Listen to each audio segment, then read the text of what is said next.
Hey, Mikey Works family, we're back in the shop. We're going to do some more work on the bug today, actually more work on the engine. We've gotten past Christmas. It's the week between Christmas and New Year's. We took a break last week to let everybody spend a little more time with their family.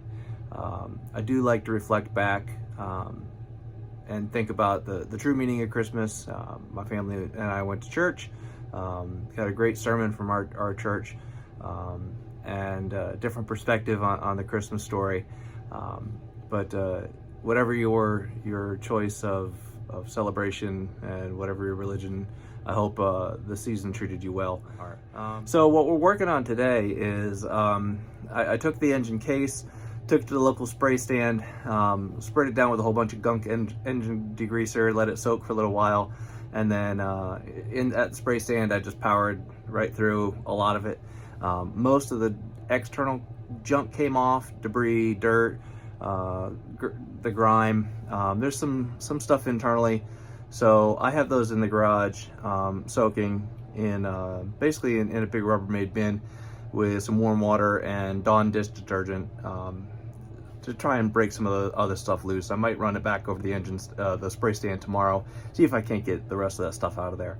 I've debated whether I want to get them hot tanked and whether I want to get them glass beaded or what. The case is in really good shape. It's an AS41 case. It's a good case.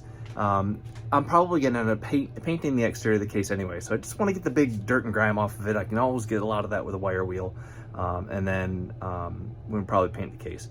But what I'm working on today, and you can probably see it right there, is getting the cylinder, getting the valves out of the head. And I got a unique way of doing it, and it's something I figured out, and I figured I'd share it with you. So what I've done is I took a short 1/4-inch socket extension, cut the tip off into an adapter and into an O2 sensor socket. They're really nice because they have the side cut out, allows you to get in there really well. And all I do is I slide that into the collet on my drill press.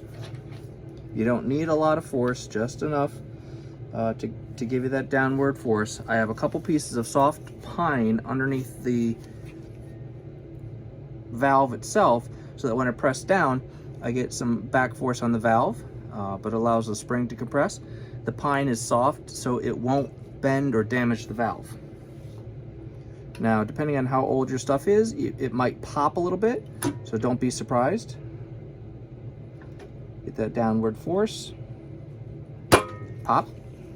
A little bit of corrosion breaking loose. You get in there with a magnet. Pull the keeper out. There's one of the little pieces of keeper. Put that in your parts dish. Get the other piece out. Probably stuck to the valve. There it goes. There's the other piece. And then slowly release my drill press. And there we go. My spring is free. This is my socket. Set it off to the side. And it's off. Back here on the workbench, we took the keepers out. I keep them all in a little dish here, just so we don't lose them. And the spring comes right off. Set it off to the side. Roll your head up. There's your valve. It should slide right out. There's not too much corrosion or pitting. It's just a little bit of surface corrosion. I could probably get that with a wire wheel. And then I like to take and put them in a box with some holes in it. And keep your spring and your valve mated. I'll pop some more holes in this box when I take this head down and get it all ready to go. Like I said earlier in the video, the other part of what I've done today is I took this split case and I took it down to the local spray stand and I degreased it and got a lot of the junk out. So let's go ahead and pull it out and see what it looks like. Right now it's just sitting in a warm water and Dawn dish detergent solution. The Dawn dish detergent is amazing. It's used for so many different things around the world, and it's gentle, so I know it's not going to tear up that case. It's so gentle, they use it after oil spills to clean ducks and wildlife because it's gentle and it won't hurt the wildlife, so I trust if it's not going to hurt the wildlife, it's not going to hurt that AS41 block. All All right, and here we go. Compared to what we had before, where this whole area was so full of gunk, that's a lot better. The case is a lot cleaner. I can probably get in there with a small brush and some degreaser and get that cleaned. I thought about getting it hot tanked, but I think I'm okay. On the outside of the block, it's in really good shape. Again, I can get any of this surface corrosion off with a wire wheel and get it clean. I'll probably end up painting this case just for aesthetic purposes.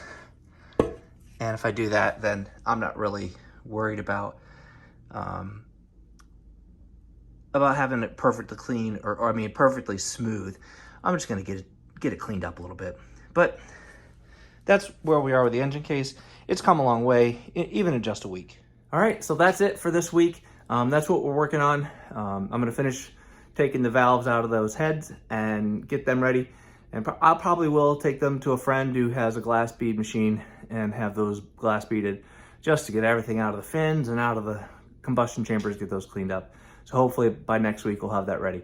But in the meantime, like, comment, subscribe. Please share this with your friends and tell them all about it. And I really want to build my viewer base and get some more ideas and recommendations from folks out there. Picking up a couple more subscribers every week, and I appreciate you guys for joining in. So thank you very much, and I'll see you next week on Mikey Works. All right, bye guys.